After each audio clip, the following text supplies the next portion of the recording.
Hi guys, my name is Nonema Tigela. Welcome to my YouTube channel. So now we get to where Baloyi wants Judge Rota to be because that's exactly where he was gunning for. And Judge Rota is exactly doing what Baloyi knew him to be to going to that he's going to do. He does exactly that because when Judge Rota hears all of this report from Baloyi, now he explodes. He says a lot of things that are unnecessary, that are unfounded when it comes to this situation. Now he drags back the past, he brings everything here. And now, Naye, he did not anticipate how is that going to go down because when that outburst that he did there went left, his defense did not let it go. Let's look at what happened now. Because now, first, now the judge actually goes back. Judge Ratamu Kgatleng is doing something quite deliberate. He's busy placing experience of record on record. Since 1970, I've never been threatened, but now I'm told my life is in danger. Blah blah blah blah blah blah. The security in Tontoni. Security, the private security of police is telling me that people are threatening me. Aibo, Aibo, what is that has to do with anything? That is exactly what Baloyi wanted. That is exactly what Baloyi wanted to happen. And it happened because he wanted Judge Rota to go on and on and on about this. And the narrative that Baloyi wanted is there now sitting in courtroom. Little both of them, Baloyi and Judge Rota, knew how is that going to end. But we will go into that video. Now, that is not just a storytelling from Judge Rata. In a courtroom that becomes part of an official record, it does three important things. One, it elevates the intimidation narrative. The state has already been pushing the idea that there is intimidation around witnesses and proceedings. When Judge Ratamu Mokgwatleng himself says he is now under threat, it amplifies that narrative massively. It shifts the atmosphere from alleged misconduct to institutional concern. Now, it's not just witnesses, it's the court itself. And Baloyi knew what he was doing when he did that. Secondly, it justifies tighter courtroom control and possible restrictions. Once a judge signals security threats backed by Department of Justice, Office of the Chief Justice, it opens the door for stricter measures, limiting interactions in court, controlling accused behavior more aggressively, even influencing bail conditions or custody arrangements indirectly. Those are the things that end up happening here now. So even though he says he tried to trivialize it, the fact that he accepted it after being told it's a serious key, he was told it's nothing, it's not that big, it's not a big deal. Judge Rata still went on to make it sound like a big deal. And now the one thing that makes it this even more big is because when all of this was happening, Umukwena, that Ntanzi was working his finger for, was called into the witness box. Please tell us what was happening. He gives his side of the story. It's a gentleman's joke, inside joke between him and Ntanzi, because Umukwena was sitting next to the lady that was an interpreter, a Tsonga interpreter.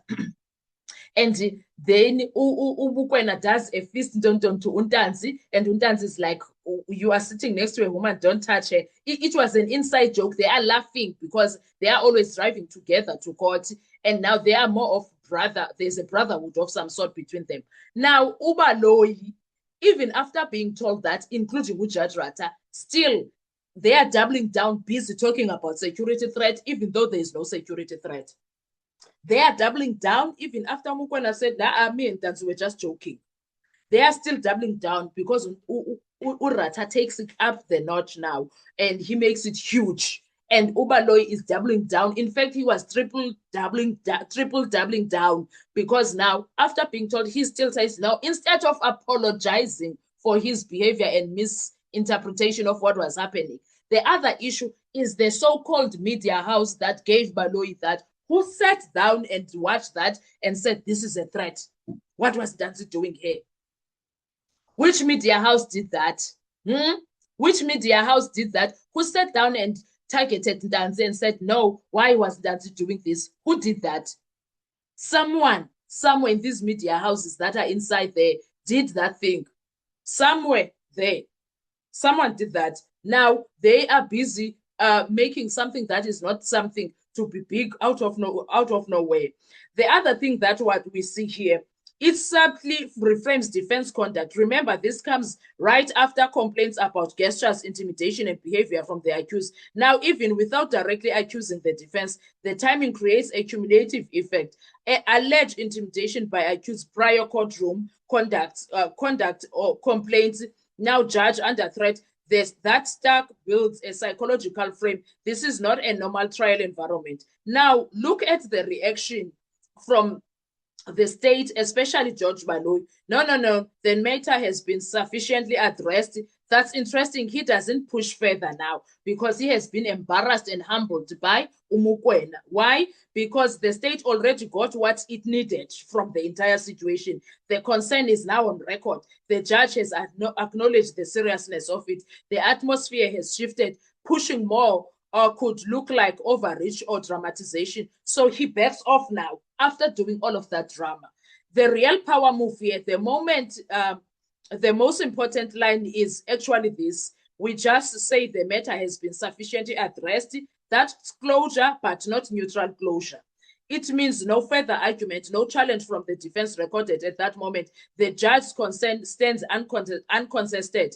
In legal strategy terms, that's clean insertion into record without resistance. Now, the bigger picture implication for all of this was bad, ne? And little did they know Uguti, it's not going to end there. Both of them, little did they know that it's not going to end there. The moment fits directly into a bigger narrative that we've been tracking as people that are watching the case. The trial is no longer just about evidence, phones, confessions, records. It's increasingly about control of the courtroom environment. And when environment becomes an issue, judges gain more discretionary power. Defense risks being framed as disruptive or linked to instability. The state benefits from a seriousness narrative that can overshadow evidential weaknesses. Now, all of this came at a good time for Ubaloyi. He thought he ate. I'm going to repeatedly say that. He thought he ate. Now, the real story is, why was this placed on record and who benefited from it? Because once you ask that, everything changes. It's no longer just about safety. It becomes about trial positioning. And Ubaloyi thought, I've got them. I'm going to put them in a position where they cannot come out, and I'm going to reframe the judge's mind into a position where he feels like it's dangerous being here. These people are dangerous. This defense is taking big issues and making them trivial. It's against the law. It's wrong, my lord. He thought he's got everything under control. Little did he know it defense ayidlali naye. Little did he know ukuthi defense ayidlali naye, and the accused are not here to play with him. And the accused show him where to get off. While Judge Ratha was busy saying, hey, go-1970, now I've been admitted as an attorney, and I was admitted with Nel. He said Nel. He said Gerry or Nel, but I think he was talking about him. 1970, he was admitted as a prosecutor, blah, blah, blah. Sir, we don't care. At this point, we don't care. We want you to be vagarap, see things for what they are. But of course, because you were admitted with Thabo Gerynel, you think this is still 1970.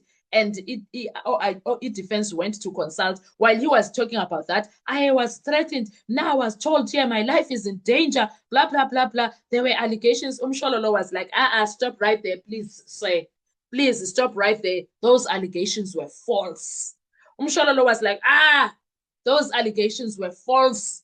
He did not say allegedly. She said they were false. And then she requested to go and speak to her client. And all the other defense lawyers were busy speaking to their clients. And after that, the bombs from Iran were like, nobody's business. Let's go and hear the bombs in the next video, because that is where everything ended. And that's where everybody was like, shush, the entire day. And that is how Baloyi's so-called drama and everything that he was trying there went up the smoke. It ended right there on the spot because it was never on the judge's mind anymore. Instead, that smoke that he was busy putting there the lawyers, no, the accused through their lawyers, they were like, we are going to evaporate all of that nonsense right here, right now. Let's go and hear from the next video what evaporation is about. I'll see you on our next video. Thank you so much. Bye-bye.